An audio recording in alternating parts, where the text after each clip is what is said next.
plenty of people here in this area. I mean, Washington is the big political place. Yeah, this is it. And this is it. Go to any bookstore and look at some of the magazines and newspapers that are there that are all about politics, and you can read about all the different consultants who are here. Much money as you have, there are people who will help you out. Right. I want to talk about all the years that you've been a civil rights activist. You know, I mean, Phil Nash is a name that's been around for a number of years.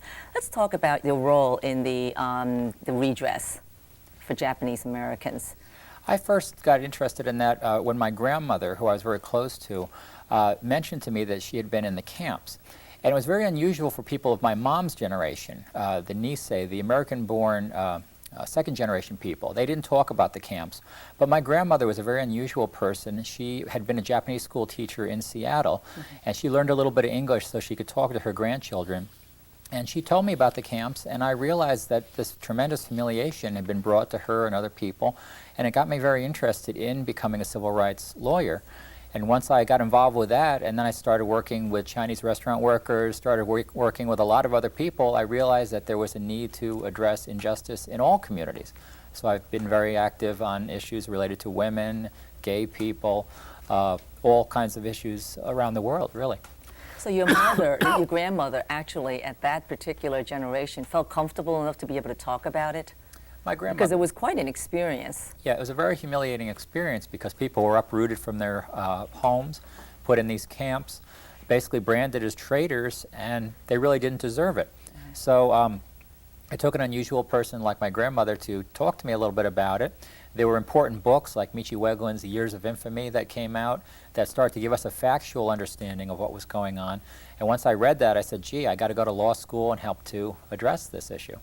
So was that the beginning of your interest in you know, civil rights and equity issues? Well, it's funny, my parents actually were both very interested in this, and I was actually at the March on Washington when I was 6 years old, back in 1963. My dad brought me there, and so I've always So you marched. I marched. I probably was climbing a tree or doing something, but I've always been interested in civil rights issues, and I think that's an important lesson for all of us. I think we have to teach our children to be aware of the world around us, and whatever your issue is, get involved in that issue, and the issues will change as you evolve yourself as a person, but always try and make the world a better place. So does this message trickle down to your kids? I've tried to do that. My oldest son just worked at a Southeast Asian refugee group here in D.C., and you know, you can't really force people, but you can kind of show them what's important to you, and hopefully they'll pick up on that, and maybe it'll be important to them as well. Now, you have been instrumental in the founding of a number of different organizations and groups. Let's talk a little bit about the consortium. Well, I've been very fortunate. I came up with a cohort of people who are very involved in civil rights issues. So when I was in college, I was with a group of people who founded some of the early Asian American student groups, and then in law school, I helped to found the National Asian Pacific American Law Student Group. And then when we got out there, we became the National Asian Pacific American Bar Association. And eventually, I helped with various legal groups, and we realized we needed a national D.C. presence. And so the National Asian Pacific American Legal Consortium was born back in 1993. And since then, it just celebrated its 10th anniversary. It brought together legal talent from around the country and allowed us to have a presence here in D.C., and at the same time help to coordinate legal issues around the rest of the country. So that was very exciting, but took a lot of time and effort, and I was happy to be able to step back and do some other things after that. Now, who were some of your role models in this whole movement? Well, it's hard to say. I mean, someone like Michi Weglin, who was able to write the book that helped us to think about that. Someone like my mother, or grandmother, my father, all these people who are involved in civil rights issues are my role models. At the same time, I look at the national picture, and I see people like Yuri Kochiyama who are out there who are doing important things. People like yourself who have been so instrumental. And hosting talk shows.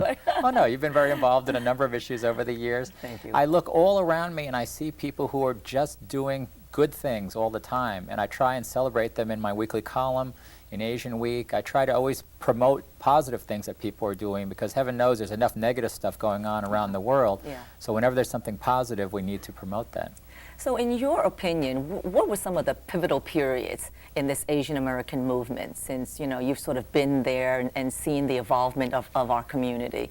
would you say there were a couple of periods where it was more significant than others? I think there were earlier stages back in the 19th century, early 20th century, when people just basically had to survive. A number of people had to deal with racist laws, violence, a lot of things that made life very unpleasant. And at the same time, they survived and passed on their values and things for their children. I'm fortunate, you're fortunate, we've grown up in the post-1965 era where there is more opportunity, and at the same time, the women's movement, other things have given us all more opportunities. But I think what has happened recently is we've seen more and more people get into the schools they want to go to, get into the jobs they want to get into. And the problem is that some people have forgotten that these doors were opened by people who had to open the doors. Right. And people say, well, of course, an Asian American can aspire to be the governor of Washington or a senator from Hawaii, and they forget somebody had to go in there and open that door, and it's going to take some effort to keep those doors open for the people coming behind us. So I think there have been a lot of pivotal moments, but frankly, this is a pivotal moment. Every moment is a pivotal moment. My guest just before you talked about 1970 and how Asian Americans weren't even on the radar in terms of a group. And look where we are, huh? Well, Sonny's another one of my heroes. I mean, you look at these people who have done such tremendous things, coming in and making a series like the Pearl series. I told him off camera that he made one of the Pearl series about Emi and Sumi Tonooka, who were people who were put in the camp.